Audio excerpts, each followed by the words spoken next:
ఏనుగు సమత లెసన్స్ మనబడి ఛానల్కు స్వాగతం. టెట్ అండ్ డిఎస్సికి సంబంధించిన తెలుగు అలంకారాలు క్విజ్ నెంబర్ 18. ఇది పార్ట్ 1 మాత్రమే, పార్ట్ 2 ఇంకొకటి ఉంటుందండి. అయితే మరి ఇలాంటి వీడియోలు మరిన్ని మీరు చూడాలి అనుకుంటే ఇప్పటివరకు మా ఛానల్ని సబ్స్క్రైబ్ చేసుకున్నట్లయితే మా ఛానల్ని సబ్స్క్రైబ్ చేసుకోండి. అలాగే వీడియో చూస్తున్న వాళ్ళందరూ కూడా లైక్ చేయండి. అలాగే మీ ఫ్రెండ్స్కి వీడియో షేర్ చేయండి. మన ఛానల్కి మీ సపోర్ట్ని అందించండి. మరి క్విజ్ ప్రారంభిద్దామా? మొదటి ప్రశ్న, అర్ధప్రధానంగా గల అలంకారాలు ఏవి? క్రింది వాటిలో అర్ధప్రధానంగా గల అలంకారాలు ఏవి? అంతర్గత అలంకారాలు, అర్ధాలంకారాలు, బహిర్గత అలంకారాలు, శబ్దాలంకారాలు.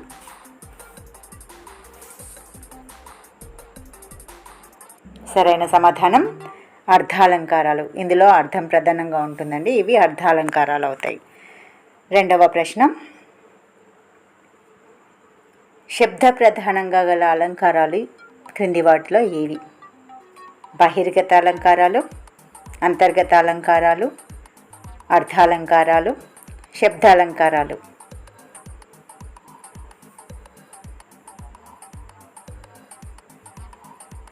సరైన సమాధానం శబ్దాలంకారాలు.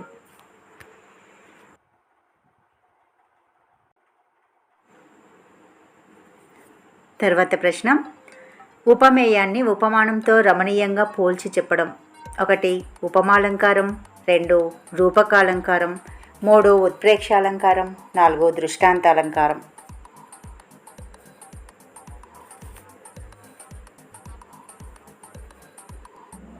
సరైన సమాధానం ఉపమాలంకారం. ఉపమాలంకారంలో ఉపమేయాన్ని ఉపమానంతో పోల్చి చెప్తామన్నమాట. అది ఎలా అంటే తర్వాత ప్రశ్నలో తెలుసుకుందాం. తర్వాత ప్రశ్న, క్రింది వాటిలో అర్ధాలంకారాలు ఏవి? రూపకాలంకారం, ఉపమాలంకారం, ఉత్ప్రేక్షాలంకారం, పైవన్నీ.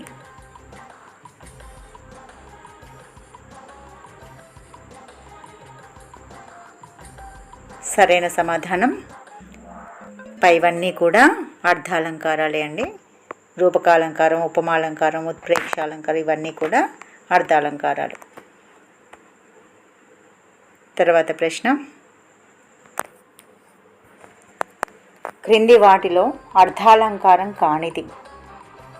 దృష్టాంతాలంకారం, అర్ధాంతరన్యాసాలంకారం, లాటానుప్రాసాలంకారం, స్వభావోక్తి అలంకారం. ఇక్కడ మిస్టేక్ వచ్చిందండి, స్వభావోక్తి అలంకారం. క్రింది వాటిలో అర్ధాలంకారం కానిది. సరైన సమాధానం లాటానుప్రాస అలంకారం. ఇది శబ్దాలంకారం అవుతుందండి. ఇది అర్ధాలంకారం కాదు. మిగతావన్నీ కూడా అర్ధాలంకారాలు. తర్వాత ప్రశ్న, 6వ ప్రశ్న, క్రింది వాటిలో శబ్దాలంకారాన్ని గుర్తించండి. అంత్యానుప్రాస అలంకారం, చేకానుప్రాస అలంకారం, వృత్యానుప్రాస అలంకారం. అన్నీ సరైనవి. అన్నీ కూడా శబ్దాలంకారాలు. సరైన సమాధానం అన్నీ సరైనవి. అంటే ఇవన్నీ కూడా శబ్దాలంకారాలే. అంత్యానుప్రాస అలంకారం, చేకానుప్రాస అలంకారం, నృత్యానుప్రాస అలంకారం ఇవన్నీ కూడా శబ్దాలంకారాలు. తర్వాత ప్రశ్న, ఓ కృష్ణ, నీ కీర్తి హంస వలె. ఇక్కడ హంస బలే అని వచ్చిందండి. హంస వలె ఆకాశగంగలో విహరిస్తుంది. ఈ వాక్యంలో అలంకారం ఏది? ఉపమాలంకారం, చేకానుప్రాస అలంకారం, రూపకాలంకారం, వృత్యానుప్రాస అలంకారం. సరైన సమాధానం ఉపమాలంకారం. అంటే ఉపమేయం ఉపమానాల యొక్క సమాన ధర్మాన్ని లేదా సాదృశ్యాన్ని మనోహరంగా లేదా రమణీయంగా వర్ణించి చెప్పడం అన్నమాట. దీన్నే ఉపమాలంకారం అంటారు. మరి ఇందులో ఉపమేయం వచ్చేసి ఏది? కీర్తి, కృష్ణుడి యొక్క కీర్తి. దేంతో పోలుస్తున్నారు? హంస. హంస అనేది ఉపమానం అవుతుంది. ఆకాశగంగలో విహరించడం అనేది సమాన ధర్మం. వలె అనేది ఉపమావాచకం. ఇది ఉపమాలంకారం అవుతుంది. తర్వాత ప్రశ్న, 8వ ప్రశ్న, శ్రీరాముడి ముఖము చంద్రుని వలె ప్రకాశిస్తుంది. ఈ వాక్యంలో శ్రీరాముడి ముఖము అనేది ఒకటి సమాన ధర్మం, 2 ఉపమావాచకం, 3 ఉపమేయం, 4 ఉపమానం.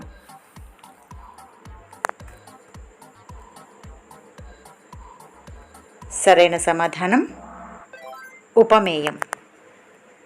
ఎందుకంటే శ్రీరాముడి ముఖాన్ని పోలుస్తున్నాం. దేన్ని పోలుస్తున్నామో చెప్పేది ఉపమేయం. దేంతో పోలుస్తున్నామో చెప్పేది ఉపమానం. దేంతో? చంద్రునితో పోలుస్తున్నాం. ప్రకాశిస్తుంది అనేది సమాన ధర్మం.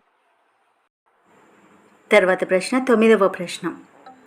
భేదం ఉన్నా లేనట్లు చెప్పడం అనగా ఉపమాన ఉపమేయాలకు అభేదం చూపడం అన్నమాట. 1 ఉపమాలంకారం, 2 రూపకాలంకారం, 3 ఉత్ప్రేక్ష అలంకారం, 4 లాటానుప్రాస అలంకారం. సరైన సమాధానం రూపకాలంకారం. అంటే ఉపమేయంలో ఉపమాన ధర్మాన్ని ఆరోపించి చెప్పడం, అదే రూపకాలంకారం అవుతుంది. ఉదాహరణకి తర్వాత ప్రశ్నలు మనం చూద్దాం. తర్వాత ప్రశ్న 10వ ప్రశ్న. సంసార సాగరాన్ని ఈదడం చాలా కష్టం అనే వాక్యం ఏ అలంకారం? 1 దృష్టాంత అలంకారం, 2 రూపకాలంకారం, 3 చేకానుప్రాస అలంకారం, 4 ఉపమాలంకారం.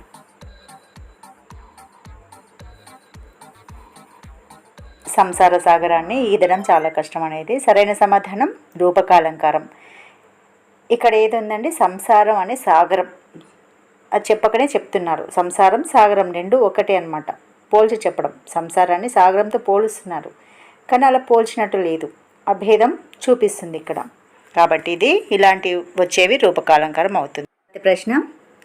అతని మాట కఠినమైన, మనసు వెన్న అనే వాక్యంలో ఉపమేయం ఏది? మాట, మనసు, వెన్న, కఠినం.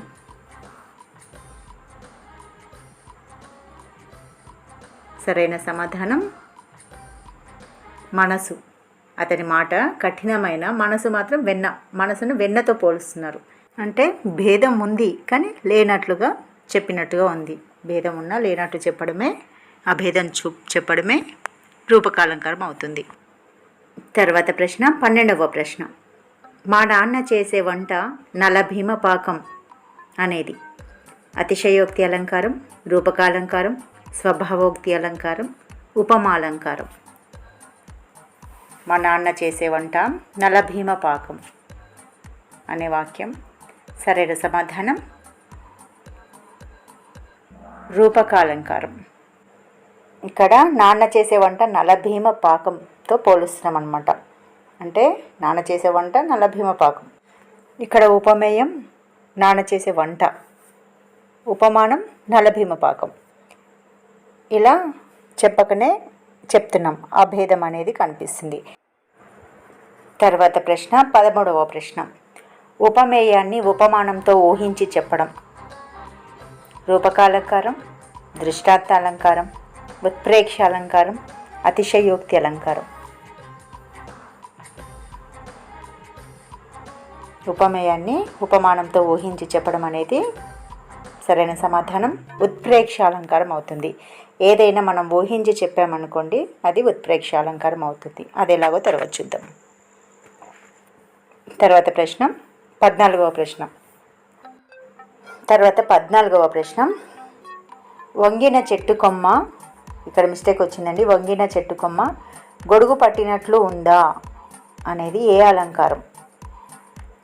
శ్లేషాలంకారం, అతిశయోక్తి అలంకారం, ఉత్ప్రేక్ష అలంకారం, రూపకాలంకారం. సరైన సమాధానం ఉత్ప్రేక్ష అలంకారం. ఎందుకంటే ఇక్కడ మనం ఊహించి చెప్తున్నాం, ఉపమేయాన్ని ఉపమానంతో ఊహిస్తున్నాం. ఎక్కడ వంగిన చెట్టు అనేది ఉపమేయం, ఉపమానం అనేది ఏంటి? గొడుగు పట్టినట్టు ఉండడం అన్నమాట. కాబట్టి ఇలా ఊహించి చెప్పడాన్ని ఏమంటామో ఉత్ప్రేక్ష అలంకారం అంటాం. ఊహించి చెప్పడం ఉత్ప్రేక్ష. ఇది ఒక్కటి గుర్తుపెట్టుకుంటే చాలండి మీరు. తర్వాత ప్రశ్న. ఈ మేఘాలు గున్న ఏనుగులా అన్నట్లుగా ఉన్నాయి. ఇది ఏ అలంకారం? ఉపమాలంకారం, రూపకాలంకారం, ఉత్ప్రేక్ష అలంకారం, ఏది కాదు. ఇందాకే చెప్పాను కదా, మీరు ఇంకా ఈజీగా చెప్పగలుగుతారు. సరైన సమాధానం ఉత్ప్రేక్ష అలంకారం. ఇక్కడ మేఘాలు అనేది ఉపమేయం. ఉపమానంతో ఊహిస్తున్నాం. గున్న ఏనుగులా అన్నట్లుగా ఉన్నాయి, అన్నట్లు, కాబోలు, ఏమో అని ఊహించి చెప్పడము ఉత్ప్రేక్ష అలంకారం అవుతుంది. తర్వాత ప్రశ్న, క్రింది వాటిలో ఉత్ప్రేక్ష అలంకారాన్ని గుర్తించండి. 1. మండే ఎండ, నిప్పుల కుంపటి ఏమో అన్నట్లుగా ఉంది. 2. ఏకలవ్యుడు అర్జునుడి వలె గురి తప్పని విలుకాడు. 3. అజ్ఞాన అంధకారాన్ని తొలగించుకోవాలి. 4. ఏది కాదు. సరైన సమాధానం మండే ఎండ, నిప్పుల కుంపటి ఏమో అన్నట్లుగా ఉంది. అంటే ఊహించి చెప్తున్నాం. మండే ఎండ, నిప్పుల కుంపటి ఏమో అన్నట్లుగా ఉంది. నిప్పుల కుంపటితో అలా ఊహిస్తున్నాం అనమాట. ఇలా చెప్పడమే ఉత్ప్రేక్ష అలంకారం అవుతుంది. తర్వాత ఏకలవ్యుడు అర్జునుడి వలె గురి తప్పని విలుకాడు, ఇది ఉపమాలంకారం అవుతుంది. తర్వాత అజ్ఞాన అంధకారాన్ని తొలగించుకోవాలి. అజ్ఞానం అంధకారం భేదం ఉన్నా లేనట్లు చెప్తుంది కాబట్టి ఇది రూపకాలంకారం. తర్వాత ప్రశ్న 17వ ప్రశ్న, గోరంతలను కొండంతలుగా చేసి చెప్పడం, ఇది ఏ అలంకారం? శ్లేషాలంకారం, స్వభావోక్తి అలంకారం, అతిశయోక్తి అలంకారం, దృష్టాంత అలంకారం. గోరంతలను కొండంతలుగా చేసి చెప్పడం అనేది సరైన సమాధానం అతిశయోక్తి అలంకారం. ఎక్కువగా చెప్పడం, ఏదైనా ఉన్నదానికంటే ఎక్కువగా చెప్పడం, గోరంతలను కొండంతలుగా చేసి చెప్పడము అతిశయోక్తి అలంకారం అవుతుంది. తర్వాత ప్రశ్న 18వ ప్రశ్న, క్రింది వాక్యాల్లో అతిశయోక్తి అలంకారాన్ని గుర్తించండి. మా భూమిలో బంగారం పండుతుంది. ఉపాధ్యాయుడు జ్ఞానజ్యోతిని వెలిగిస్తాడు. హనుమంతుడు సముద్రం దాటాడు. అడవిలో లేళ్ళు బిత్తరు చూపులు చూస్తూ చెంగున ఎగురుతున్నాయి. సరైన సమాధానం మా భూమిలో బంగారం పండుతుంది, ఇది అతిశయోక్తి అలంకారం. భూమిలో ఏమైనా బంగారం పండుతుందా? బంగారం లాంటి పంటలు పండుతున్నాయని దాని అర్థం. కానీ ఇక్కడ మా భూమిలో బంగారం పండుతుంది ఎక్కువగా చేసి చెప్పడం అన్నమాట. ఇది ఇలాంటివన్నీ కూడా అతిశయోక్తి అలంకారం అవుతుంది. తర్వాత ప్రశ్న 19వ ప్రశ్న, నగరంలో భవనాలు ఆకాశాన్ని తాకుతున్నాయి. 1. రూపకాలంకారం, 2. స్వభావోక్తి అలంకారం, 3. అతిశయోక్తి అలంకారం, 4. ఉత్ప్రేక్ష అలంకారం. సరైన సమాధానం అతిశయోక్తి అలంకారం. ఇక్కడ కూడా నగరంలో భవనాలు ఆకాశాన్ని తాకుతున్నాయి అంటున్నాము. ఆకాశాన్ని తాకుతాయా? ఇలా ఉపమేయాన్ని కాకుండా ఉపమానాన్ని ఎక్కువగా వర్ణించి చెప్పడం, దీన్నే అతిశయోక్తి అలంకారం అంటారు. తర్వాత ప్రశ్న 20వ ప్రశ్న, జాతి, గుణ, క్రియలు మొదలైన వాటిని ఉన్నది ఉన్నట్లుగా చెబితే అది. ఉదాహరణకు ఆవులు అంబా అణుచు పరుగులు తీస్తున్నాయి. దృష్టాంత అలంకారం, అర్ధాంతరన్యాస అలంకారం, స్వభావోక్తి అలంకారం, ఏదీ కాదు. సరైన సమాధానం స్వభావోక్తి అలంకారం. ఎలాగంటే ఇక్కడ ఉన్నది ఉన్నట్లుగా చెప్తున్నాం, ఇందులో ఏ వర్ణనలు లేవు. ఆవులు అంబా అంచు పరుగులు తీస్తున్నాయి, అక్కడ ఉన్నది ఉన్నట్టుగా. జాతి, గుణ, క్రియలన్నీ ఉన్నట్టుగా ఉన్నాయి కాబట్టి ఇలాంటివి స్వభావోక్తి అలంకారాలు అవుతాయి. తర్వాత ప్రశ్న, పాము నేలపై వంకలు తిరుగుతూ జరజరా పాకుచున్నది. 1. స్వభావోక్తి అలంకారం, 2. అతిశయోక్తి అలంకారం, 3. ఉపమాలంకారం, 4. క్రమాలంకారం.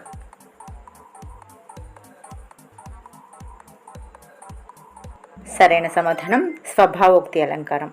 ఇందులో కూడా ఉన్నది ఉన్నట్లు చెప్తున్నాం కదా, పాము నేలపై వంకలు తిరుగుతూ జరజరా పాకుతున్నది అంటున్నాం కాబట్టి ఇది స్వభావోక్తి అలంకారం అవుతుంది. తర్వాత ప్రశ్న 22వ ప్రశ్న, ఉపమాన ఉపమేయ వాక్యాల యొక్క ధర్మాలు బింబ ప్రతిబింబ భావంతో చెప్పడం. ఉల్లేఖాలంకారం, దృష్టాంతాలంకారం, ప్రతిపాలనంకారం, అర్ధాంతరన్యాస అలంకారం. సరైన సమాధానం దృష్టాంత అలంకారం. తర్వాత 23వ ప్రశ్న, రాజా నీవే కీర్తిమంతుడవు. ఇక్కడ మిస్టేక్ వచ్చిందండి, కీర్తిమంతుడవు. చంద్రుడే కాంతిమంతుడు. అలంకారాన్ని గుర్తించండి. 1. ప్రతిపాలంకారం, 2. దృష్టాంత అలంకారం, 3. ఉల్లేఖ అలంకారం, 4. శ్లేష అలంకారం. సరైన సమాధానం దృష్టాంత అలంకారం అంటే ఇక్కడ ఉపమాన ఉపమేయ వాక్యాల యొక్క ధర్మాలు ఏవవి? రాజు కీర్తివంతుడు, చంద్రుడు కాంతివంతుడు. కీర్తి ప్రసరిస్తుంది, కాంతి ప్రసరిస్తుంది. అలా బింబ ప్రతిబింబాలతో భావంతో చెప్పడం దృష్టాంత అలంకారం అవుతుంది. తర్వాత ప్రశ్న 24వ ప్రశ్న. దృష్టాంత అలంకారం ఏ శతకంలో వస్తుంది? 1 వేమన శతకం, 2 భాస్కర శతకం, 3 సుమతి శతకం, 4 1 మరియు 2.